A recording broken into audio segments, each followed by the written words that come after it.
তারেক রহমান সাহেব ২৪ ঘন্টায় smart card পায়, আমি আপনি পাই না কেন? অবশ্যই তিনি আইডি কার্ড করেছেন, এটা ভালো বিষয়, এটা আমাদের জন্য সুখবর। তবে দুঃখজনক হলেও সত্য, আমাদের এই জন্ম নিবন্ধন আইডি কার্ড পেতে পেতে আমাদের অনেক দিন সময় লেগে যায়। তবে আমরা এতটুকু বুঝতে পেরেছি, বাংলাদেশের ভিতরে প্রযুক্তি এমন রয়েছে, তারা একদিনের ভিতরেই আইডি কার্ড বের করে দিতে পারে। তবে দুঃখজনক হলেও সত্য, আমরা এই জন্ম নিবন্ধন আর আইডি কার্ড এগুলো করতে করতে আমাদের সময় এত বেশি চলে যায়, জন্ম নিবন্ধনের একটা ভুল হলে এই ভুল ঠিক করতে করতে মানুষ দুনিয়া থেকে বিদায় নেয়।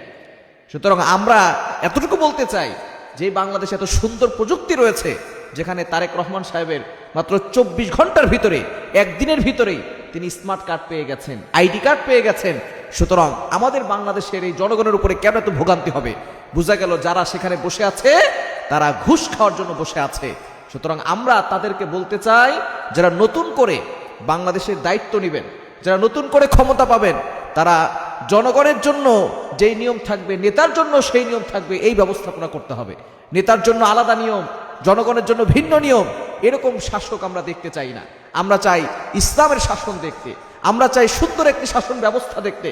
তারেক রহমান সাহেব তিনি বাংলাদেশে সেই যে শুরুতে বক্তব্য দিয়েছেন, তিনি বুঝাতে চেয়েছেন নবীজি সাল্লাল্লাহু আলাইহি সাল্লামের আদর্শের সমাজটাকে গড়ে তুলতে চান। তিনি আল্লাহর প্রশংসা করেছেন এবং তিনি বলেছেন আল্লাহর প্রশংসা ছাড়া কিছুই হবে না, এবং আগামীতে যারাই ক্ষমতায় যাবে তারা নবীজি সাল্লাল্লাহু আলাইহি সাল্লামের আদর্শে আদর্শবান হয়ে সুন্দরভাবে নবীজির মতো তারা রাষ্ট্র চালাবে, এরকম তিনি কথা বলেছেন। সুতরাং আমরা এরকমই চাই, যাতে করে কোনো দিক দিয়ে জনগণ ভোগান্তির ভিতরে না পড়ে, জনগণ বিপদের মধ্যে ভিতরে না পড়ে যায়। যেই কাজ ২৪ ঘন্টার ভিতরে করে দেওয়া সম্ভব, সেই কাজ করতে জনগণের ১ মাস, ২ মাস, ১ বছর, ২ বছর, ৩ বছর চলে যায়, তারপর জনগণ সেটা পায় না। বোঝা গেল তারা ঘুষ খাওয়ার জন্য বসে থাকে।